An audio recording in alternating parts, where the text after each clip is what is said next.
Did you know that using idioms can make your speech sound 10 times more natural? Native speakers, like me, use them all the time. And mastering just a few can really help set you apart. And this bow tie is a good reminder of that. You don't need a whole new outfit to look sharp. Sometimes just one small upgrade changes everything.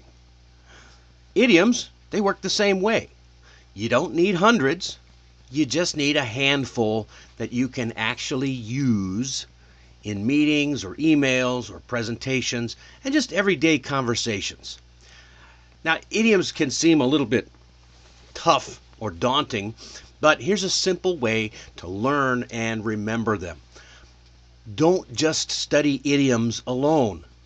Attach them to a situation. So pick an idiom that you've heard and then imagine the exact meeting or email or conversation where you might use it. And then say it out loud a few times. Because when an idiom is tied to a real moment, your brain remembers it naturally. So tonight I'm going to show you a set of idioms that don't just sound nice, they actually do something. They help you move your conversations forward. So, now that I've got this bow tie all squared away, I want you to do me a quick favor. Tap the like button, subscribe, and share this with someone who wants to sound more natural in English. And drop your questions in the chat because I'll answer a few live right after the Mastery Minute. And you're going to want to stick around for that one because it's a good one. As always, I only pick good idioms. All right, let me tell you about Minso. Minso, very sharp, excuse me. She's always prepared and always doing all the work. But the problem was, in meetings, she sounded invisible, or at least that's how she felt. It wasn't because her ideas were weak, but because her English sounded stiff. It was very correct, very textbook, and therefore when she finished speaking, the conversation just didn't move. It just kind of stopped. So one day she actually said to me, "Dennis, I know what to say, but it never lands." That's the problem for a lot of professionals. They're accurate, but they're not actionable. Their English explains the situation, but doesn't move people. So what I did was I helped her add a few simple idioms, and suddenly her English sounded more natural, more confident, and more persuasive. So tonight, that's what we're going to go over. Some of the actual tools that we covered together. And these are actionable idioms.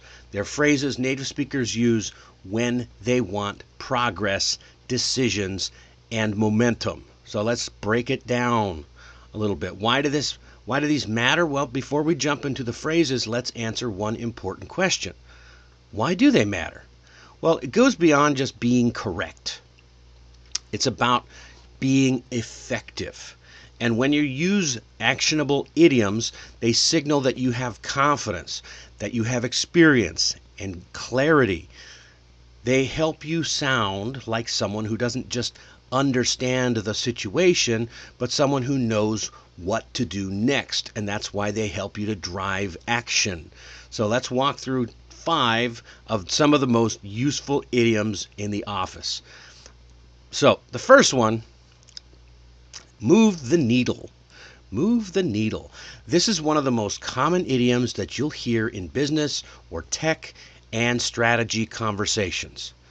So picture a meeting where everyone looks busy, slides are moving, tasks are flying around.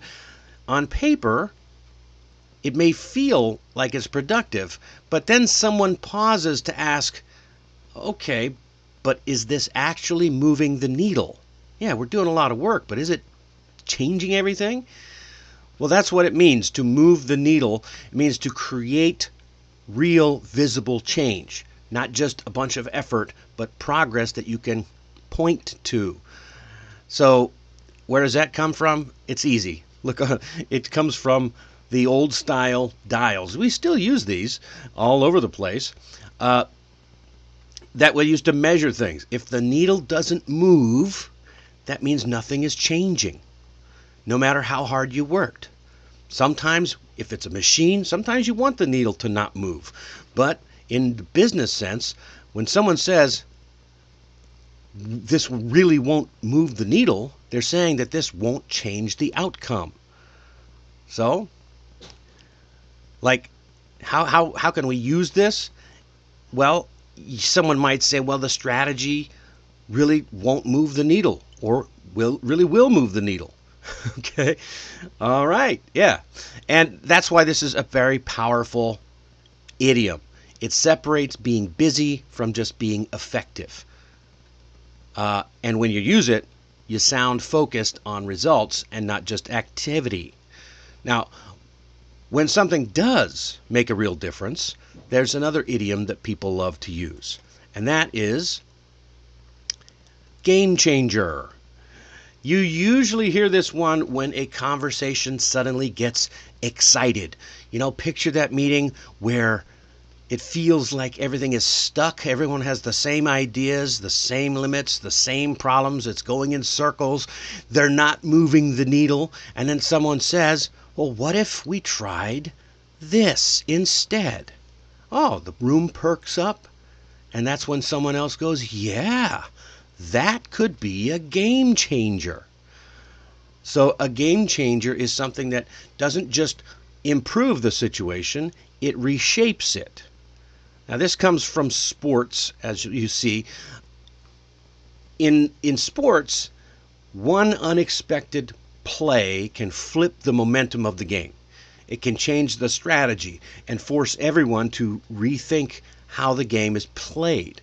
So in professional English, when you're saying or calling something a game changer, you're saying this changes how we move forward. For example, you might say the pricing model. This pricing model could be a game changer for us. You're not just talking about a small upgrade, you're signaling great impact and confidence and big picture thinking. Okay, now, sometimes progress doesn't just change the game, it creates something brand new. And that's where we get the idiom break new ground. You'll hear this when people are talking about innovation, but not the buzzword kind. Picture a team trying to try something that hasn't been done before. So there's no clear template. There's no best practice to copy. So it's a little exciting, but it's also a little risky. So if somebody says, wow, this really breaks new ground for us, that's the kind of way you would use it. It means to do something genuinely new, not just an improvement. So where does this come from? As you see on the slide there, it comes from both farming and construction. Because before anything can grow or be built, someone has to break the ground for the first time. And it's hard work, and there's no guarantee. But it's the only way that progress starts. So when you say, oh, this approach breaks new ground, you're signaling courage and innovation and leadership. That's why you're going to hear that in those leadership and innovating meetings. You're telling people in the room that you're not just repeating the past, you're creating something new. Break new ground. So progress, however, is not always just about being first. Sometimes it's about fairness, and that's where we get the idiom level the playing field. You'll hear this one when people are talking about fairness, but usually in situations where fairness hasn't existed before. So, picture a discussion about competition. One side maybe has more money, they have better connections, they have more resources. The other side, they might be just as smart, but they're starting from behind.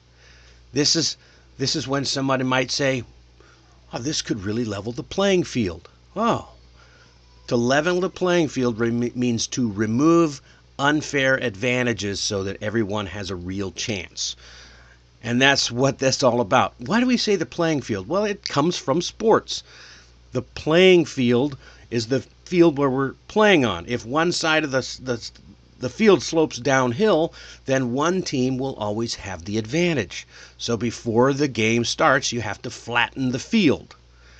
And in professional English, this idiom shows up when people talk about technology or access, policy or opportunity. You know, you might say remote work has leveled the playing field for global talent. You're right, because you can work from anywhere in the world. Isn't that great? Or AI is leveling the playing field. Or maybe it's not. I don't know. What do you think? So you want to use this idiom when, and when you do, you sound thoughtful and strategic, like someone who understands the bigger picture, the systems, and not just the individual effort. And finally, when you want to stand out through effort, here's one idiom that you'll hear everywhere, and that's go the extra mile. So you're going to hear this when people are talking about effort, not ordinary effort, but extraordinary effort. Picture a situation where someone already did what was required. You know, they finished the job, they checked all the boxes, but then they kept going. That's when someone says, wow, she really went the extra mile. To go the extra mile means to do more than is expected when you technically didn't have to. So here's where this idiom comes from. Under Roman law, we're talking way back, 2,000 years ago, civilians could be forced to carry a soldier's gear, but only for 1 mile. It was required. There was no option. They had to do it. Now, the reason why we go the extra mile is because in the Bible, Jesus said something radical for the time. He said, if someone forces you to go 1 mile, go with them 2. Not out of weakness, but out of strength and character.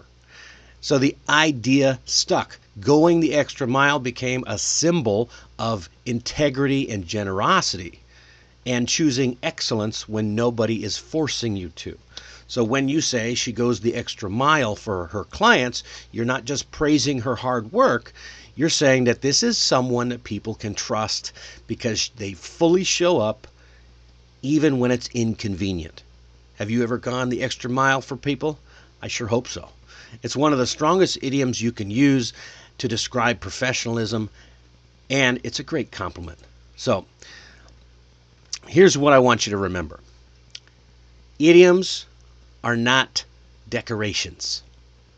They are tools, and when you use the right idiom at the right moment, you sound clearer and calmer and more experienced without using complicated English. And here's how you actually learn them. Going forward, don't just collect idioms in your brain, experience them. When you hear a new idiom, pause and picture the exact moment that you would use it. Like see the meeting or hear the sentence. Say it out loud once or twice. Then look for the first real chance to use it that week. Idioms stick when they are tied to real situations, real emotions, and real wins. So remember, you don't need all of them. Just pick a few and make them yours. And then you can collect more idioms along the way. There's plenty of idioms to go around. Okay, so your challenge for tonight is choose one idiom from today and use it this week in a meeting or an email or conversation, and notice how it makes you feel. Also, you can read the full blog and get even more examples at the link in the description. And also, if you are stuck and you want a proven system for improving your English in just 10 minutes a day, check out Mastering English for Busy Professionals. It is a self-study course designed for real life, not classrooms, so there's no memorizing long word lists, no boring textbooks. It's just short, focused lessons that show you how to think and speak and sound more natural in English using habits that you can actually stick to. And that's the whole thing. So if you're tired and you're busy and you're sick of studying and you want English that works in all of these settings, this course was built for you. So before we move on, do me a favor, hit that like button and hit subscribe and share this with someone who wants to sound more natural, and drop your questions in the chat because now it's time for the Mastery Minute. That's right, my favorite minute of the day. And today's Mastery Minute is a little idiom called the bottom line. So quick question for you. Did you know that most decisions are made in the last 30 seconds of a discussion in business? It's true. It sounds a little crazy, right? That's when someone finally asks, okay, what's the bottom line? Okay, and that's where this idiom comes from. It comes from accounting and finance. Because on a financial statement, the most important number is written at the very bottom, the final profit or loss. Everything above that number leads to that one line. So over time, the bottom line came to mean the most important result, the final truth, the thing that actually matters. So when you say, what's the bottom line, you're not being rude. You're just saying, let's focus on the real outcome.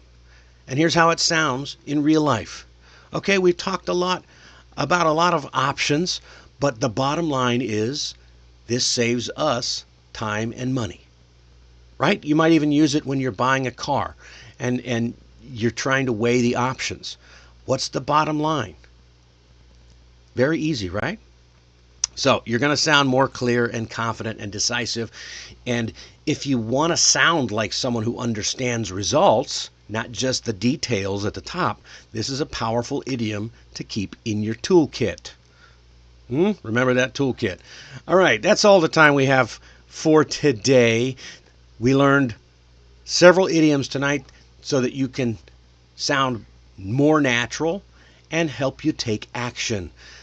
Next time, on Wednesday, we are uncovering some small, everyday habits that quietly make conversations sound awkward, and how to fix those mistakes so that your English sounds cleaner and more natural and confident. Until then, keep your bow ties straight, keep your English practical, and stay curious. I'm Dennis Wilborn, and this has been 15-Minute Mastery.